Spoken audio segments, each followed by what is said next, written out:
Senhor, meus irmãos, tudo bom? Aqui é o Lucas. A gente vai dar continuidade agora ao nosso estudo, né? A partir do primeiro capítulo da Carta aos Hebreus, no versículo 11, tá bom?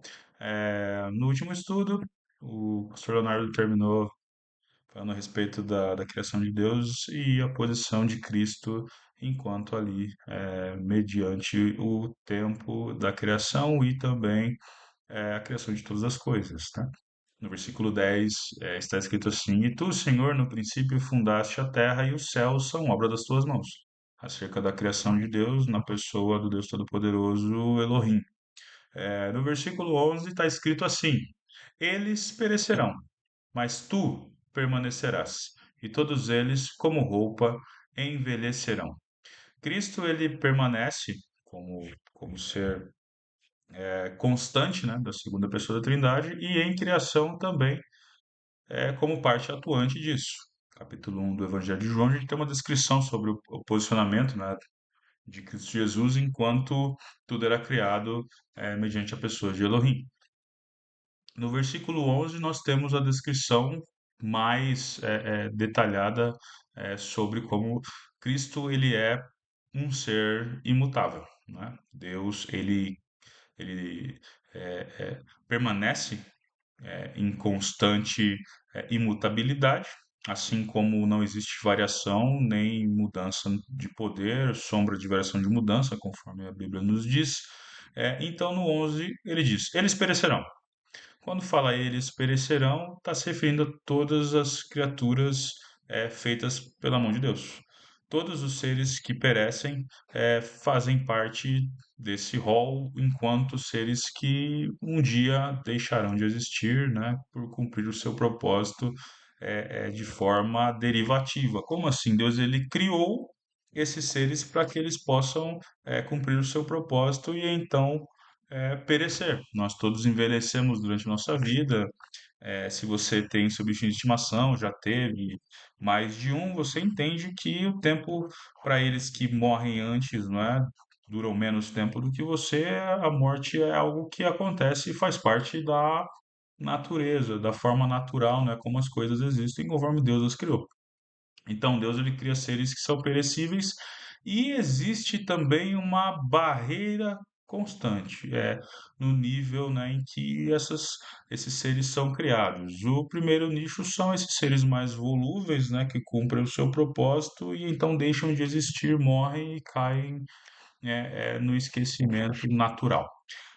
Mas existem seres que não, que são seres em glória e que viverão fora de tempo, assim como nós temos os anjos, que são é, pessoas que eu digo seres, né, que cumprem o seu propósito e ainda assim estão além tempo, né, que vivem tanto em glória quanto em tempo presente, mas que são seres que não participam da entropia, da perda ali das suas constantes existenciais.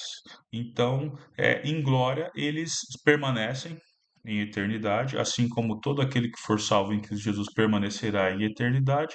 Porém, existe uma diferença entre esses seres, tanto os anjos quanto os homens e mulheres que farão parte, né, da Jerusalém Celestial, serão cidadãos da Jerusalém Celestial.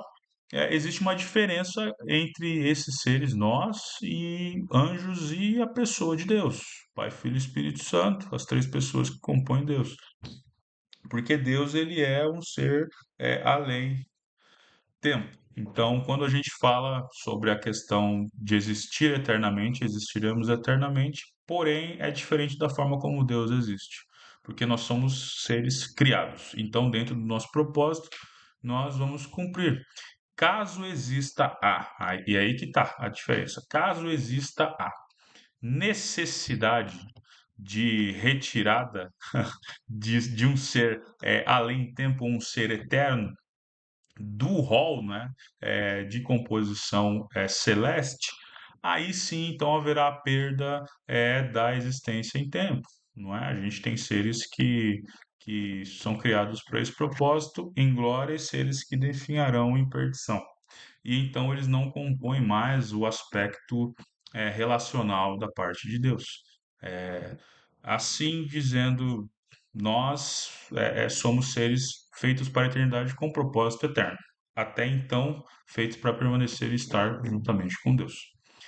Uma pergunta que a gente pode levar em consideração Adão e Eva foram feitos para propósitos eternos, habitando em glória com Deus no Éden e caíram, decaíram e foram expulsos. Os anjos, a primeira parte, né, dos anjos, antes de se rebelar, foram criados para adoração a Deus, mas se rebelaram e então foram expulsos da glória eterna. Porque isso não pode acontecer novamente, não é? Então temos esses aspectos preponderantes que tornam essas criaturas diferentes da pessoa de Deus. Deus ele não muda, as criaturas são passíveis de mudança, por isso são diferentes da pessoa de Deus. E basicamente isso é um conteúdo um pouco filosófico, né? Mas tem a ver com o estudo da pessoa de Deus, a teologia. E mais para frente, se você tiver interesse, a gente pode estar indicando alguma leitura a respeito disso, tá bom? E nesse versículo é isso. Vamos partir para o próximo.